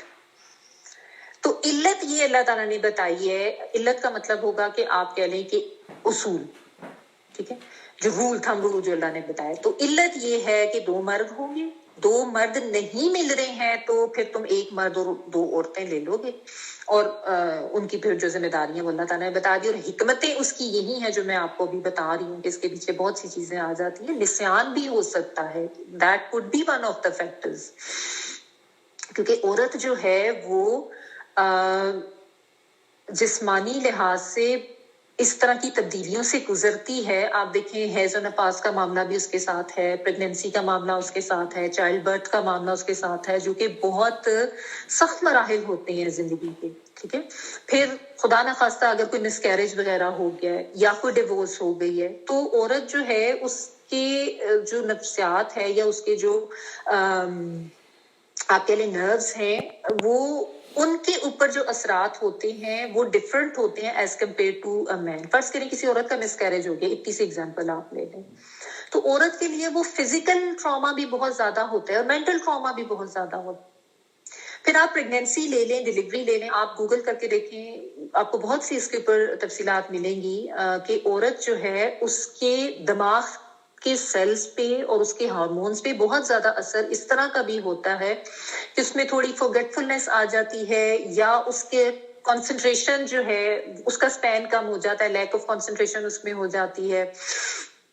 بعض تو جو تحقیقات ہیں اس میں یہ بھی لکھا ہوا ہے کہ ڈیورنگ دا پریگنینسی عورت کا جو برین ہے وہ تھوڑا سا شرنک ہوتا ہے, برین سیلز جو ہے, آلدو it comes back after birth, لیکن یہ بھی افیکٹ ہو. تو مطلب عورتیں جن چیزوں سے گزرتی ہیں اس میں ان کے لیے نسیان ہو جانا, یا ان کے اندر جو ہارمونل تبدیلیاں, ویسے ہی آپ دیکھیں ہر منتھ ہی جب یہ پیریڈز وغیرہ ہوتے ہیں فزیکل پین بھی ہوتی ہے, اس طرح بچیوں کو زیادہ ہوتی ہے یا اس طرح سے. تو there are so many factors. اب کسی عورت کو گواہی کے لیے بلایا گیا ہے, تو یو ڈونٹ نو کہ وہ کس حالات سے گزر کے آئی ہے, اس کا کوئی مس کیریج ہوا ہو, وہ پریگننٹ ہو, اس کی ڈیلیوری کا ٹائم قریب ہو, اس کو کوئی ڈیورس ہوئی ہو. So there are so many reason. دیکھیں اللہ تعالیٰ خالق, اللہ تعالیٰ کو بہت اچھی طرح سے پتا ہے اپنی مخلوق کا کہ اس نے ان چیزوں سے گزرنا ہے, تو اس کے اوپر ان چیزوں سے فرق پڑ سکتا ہے, ٹھیک ہے. تو یہاں پہ نہ تو کوئی عورت کی تحقیر کی جا رہی ہے, نہ کوئی حقوق و فرائض کی کوئی کمی ہو رہی ہے. اسلام نے تو بہت تعظیم دی ہے, بہت تکریم کی ہے عورت کی, اور بہت زیادہ حقوق جو عورت کو دیے اسلام نے ہی تو دیے ہیں. تو یہ حکم تو بیسیکلی عورت کی آسانی اور سہولت کے لیے رکھا گیا ہے کہ اس کو اللہ تعالیٰ چاہ رہے ہیں کہ اس کو ذمہ داریوں سے علیحدہ ہی رکھو. پہلے تو تم 2 مرد ہی ڈھونڈو، اگر نہیں مل رہے ہیں تو ایک مرد کے مقابلے میں پھر تم 2 عورتوں کو لو، تاکہ ایک اگر کوئی بھول چوک کر جائے یا غلطی کر جائے تو دوسری اس کو کریکٹ کر دے یا یاد دلا دے. اینڈ جس کے بہت سے فیکٹرز، بہت سی ریزن ہو سکتی ہیں اس غلطی کرنے کی، جو میں نے آپ کو بتا دی. وہ وہاں کے ماحول سے بھی اوور ویلم ہو سکتی ہے. اس کو عادت تھی گھر میں رہنے کی، ایک دم اتنے مردوں کے درمیان اس کو لا کے گواہی کا کہا جائے تو وہ تھوڑی سی کنفیوز ہو سکتی ہے. اس میں تو کوئی ایسی بات نہیں ہے. ٹھیک ہے، تو یہ ساری چیزیں آ جاتی ہیں. اور دوسری بھی جو میں نے آپ کو بتائی کہ جسمانی اور ذہنی صلاحیتوں کا جو اتار چڑھاؤ جن سے عورت گزرتی ہے، سو بہت سی ریزنز ہو سکتی ہے. پھر مینوپاز وغیرہ جو ہے، جس میں پیریڈ رک جاتے لیٹر ایج میں جا کے، اس کے بھی اپنے ایفیکٹس ہوتے ہیں. تو کسی کو یہ تو نہیں پتا کہ اس کے ساتھ کیا معاملہ چل رہا ہے.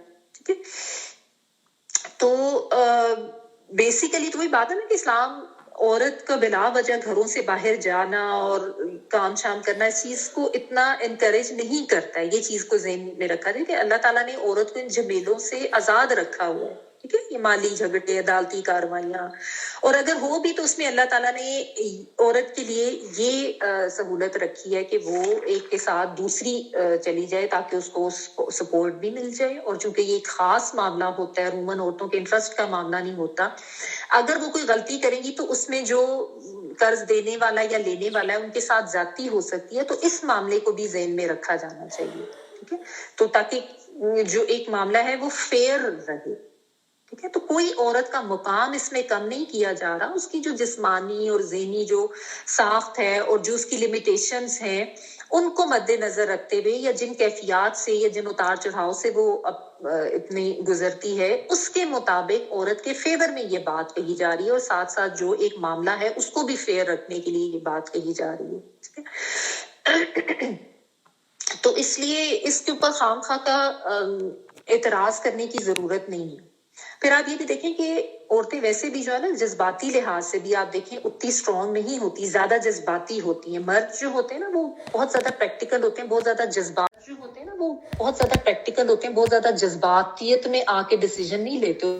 عورتوں کا نہیں ہوتا. یہ تو چھوٹی سی عام سی بات ہے، آپ اس کو خود بھی ایکسپیرینس کرتے ہوں گے کہ ہم لوگ تھوڑے ایموشنل ہو جاتے ہیں. ٹھیک ہے نا، مرد جو ہوتے ہیں ان کو اللہ تعالیٰ نے ویسے بھی ان کے اعصاب جو ہیں وہ مضبوط بنائے ہیں عورت کی نسبت. جس طرح میں ہر دفعہ آپ کو اگزامپل دیتی ہوں کہ جا کے اپنے پیاروں کو قبر میں اتارنا آسان بات نہیں ہے جو مرد کر کے آتے ہیں. ہم عورتیں نہیں کر سکتی، ہمارے اعصاب اتنے اسٹرانگ نہیں ہوتے. ٹھیک ہے، تو بات یہ ہے کہ ہمارے دین میں جہاں، جیسا میں نے آپ کو بتایا نا، ایک علت ہوتی ہے اور ایک حکمت ہوتی ہے. تو جہاں اللہ تعالیٰ نے اس حکم کی علت بتائی ہے، ساتھ اس کی حکمتیں بھی ہیں، وہاں پہ آپ دیکھیں دین میں ایز اے ماں اللہ تعالیٰ نے عورت کا درجہ 3 گنا زیادہ رکھا ہے. وہ حدیث آپ سب نے سنی ہوگی.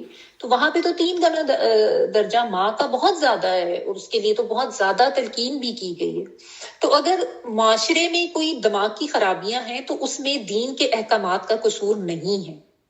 اللہ تعالیٰ نے جب 2 جینڈرز بنائے ہیں تو جو 2 جینڈرز کی اپنی اپنی ذمہ داریاں دی ہیں، ان کو اسی طریقے سے ادا کیا جائے گا جن، اور وہ ذمہ داریاں ان کی تخلیق کے حوالے سے اللہ تعالیٰ نے دی ہے نا.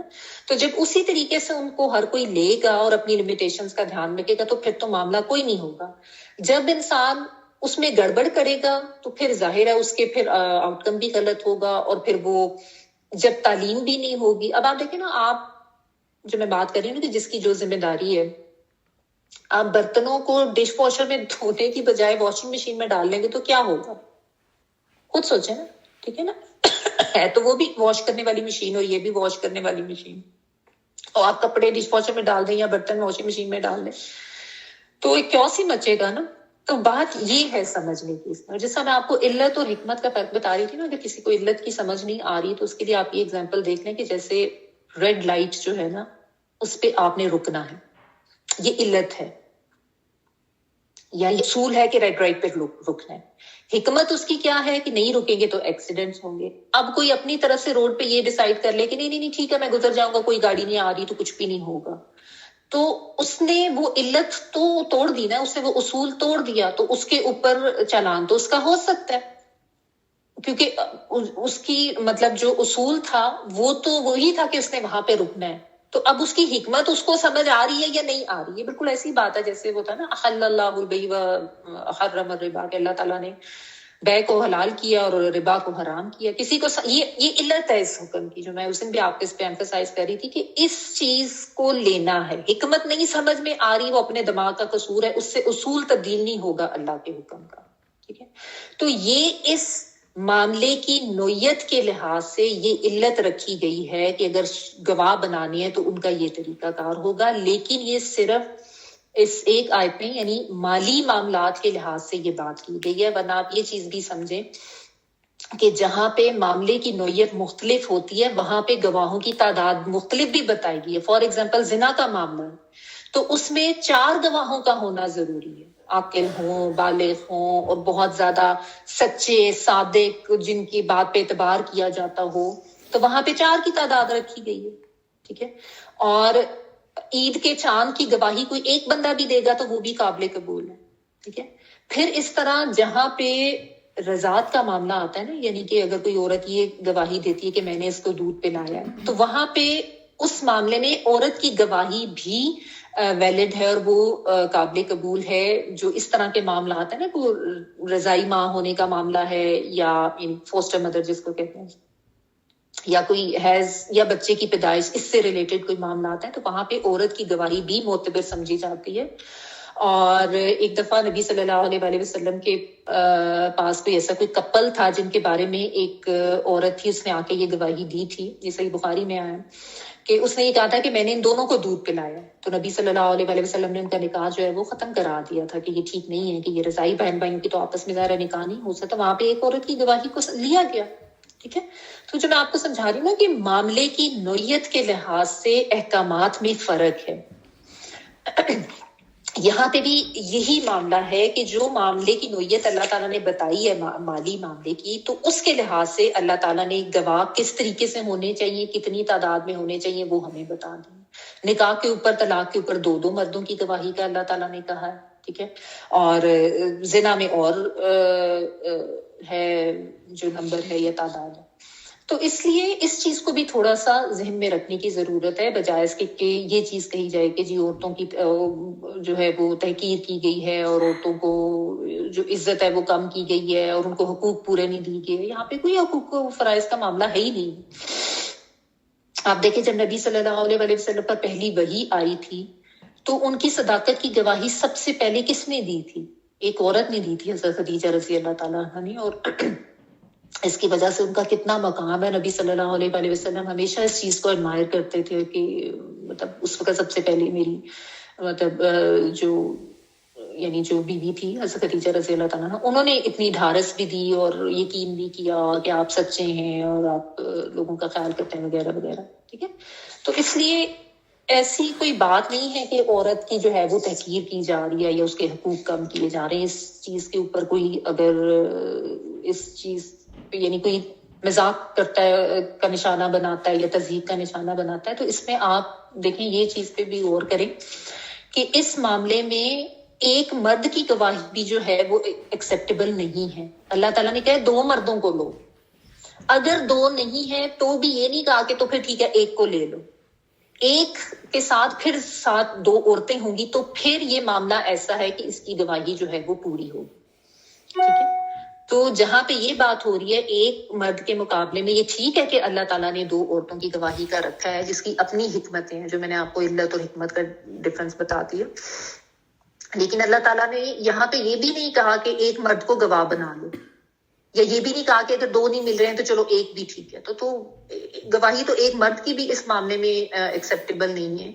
ہاں آپ اس کے وہ اب آپ کمپیریزن میں کریں جی عورت کی 2 جو ہے وہ ایک مرد کے مقابلے پہ 2 عورتیں ہوں گی تو پھر اس میں تو انسان جو بھی لکونے نکالنا چاہے اور جس طریقے سے بھی اپنے دماغ کی اختراع کرتے ہوئے عورت کی تصدیق کرنا چاہے تو یہ تو اس کے دماغ کا فطور ہے نا. ورنہ ہمارے دین نے تو عورت کو جو تکریم اور جو عزت اور جو مقام دیا اور جس طرح سے ملکہ بنایا ہے گھر کی, وہ کسی اور دین نے نہیں دیا. اب آپ ٹیسٹ میں دیکھ لیں عورتیں کس طرح خوار ہوئی ہیں گھروں سے نکل کے, جو مرد و زن برابر ہیں اور ان کی برابری اور ان کو بھی وہی کچھ کرنا چاہیے. اب وہ خود خوار ہوئی ہیں کیونکہ ظاہر بچے بھی انہوں نے پیدا کرنے, اس چیز سے بھی انہوں نے گزرنا ہے. اور باقی کاموں پہ بھی ان کو لگا دیا ہوا ہے۔ تو یہ جو مصلحتیں اور جو حکمتیں ہیں نا دین کے احکامات کی، اور اس کے ساتھ ساتھ دین کے احکامات کی جو علت ہے، جو اصول ہیں، ان کو جب انسان سمجھ لینا، وہی بات ہے کہ اپنے دین کا علم حاصل کرنے کی ضرورت ہے۔ تو اب آپ کو یہ چیز سمجھ آ گئی ہوگی، تاکہ اگر اس چیز کے اوپر کبھی کوئی آپ کے سامنے بحث کرے یا عورت کی تصدیق کرنے کی کوشش کی جائے تو اس کو یہ تھوڑا سمجھا دینا چاہیے کہ یہ ایکچوئل حکم کس حوالے سے دیا گیا ہے، کس معاملے میں دیا گیا ہے، اس معاملے کی نوعیت کے حوالے سے۔ ہر معاملے کی نوعیت کے حوالے سے اللہ تعالیٰ نے گواہوں کی تعداد مختلف رکھی ہے۔ اس میں کوئی حقوق و فرائض کی بحث نہیں ہو رہی، اس میں کوئی کسی کی تحقیر نہیں کی جا رہی، عورت کے لیے تو یہ فائدے کی چیز ہے کہ اس کو اللہ تعالیٰ چاہتے ہیں کہ اس کو باہر ہی رکھو، ان معاملات سے خود ہی حل کرو یہ جھگڑے، نہیں مل رہا تو پھر کر لو، لیکن اس میں بھی پھر ایک جگہ پہ دو کو کرو۔ کہ یہ اس میں بھی بہت سی حکمتیں ہیں کہ عورت بھول سکتی ہے، غلطی کر سکتی ہے، اوور ویلم ہو سکتی ہے، کوئی بھی اس کے ساتھ زندگی میں ایسے حالات و واقعات ہو، اللہ تعالیٰ تو بیسیکلی عورت کا خیال رکھتے ہوئے، اس کو عزت دیتے ہوئے، یہ دیکھتے ہوئے کہ بھئی وہ ایک نازک چیز ہے جو اللہ تعالیٰ نے تخلیق کی، اللہ تعالیٰ خالق، ان کو پتہ ہے کہ میں نے کس جینڈر کو کس طرح کا بنایا ہے اور اس کے نروز کس طرح کے۔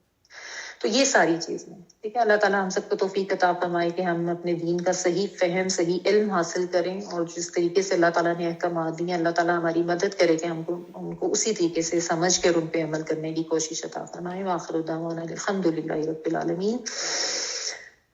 سبحانك اللهم وبحمدك نشهد ان لا اله الا انت نستغفرك ونتوب اليك۔ سبحان ربك رب العزة عما يصفون وسلام على المرسلين والحمد لله رب العالمين۔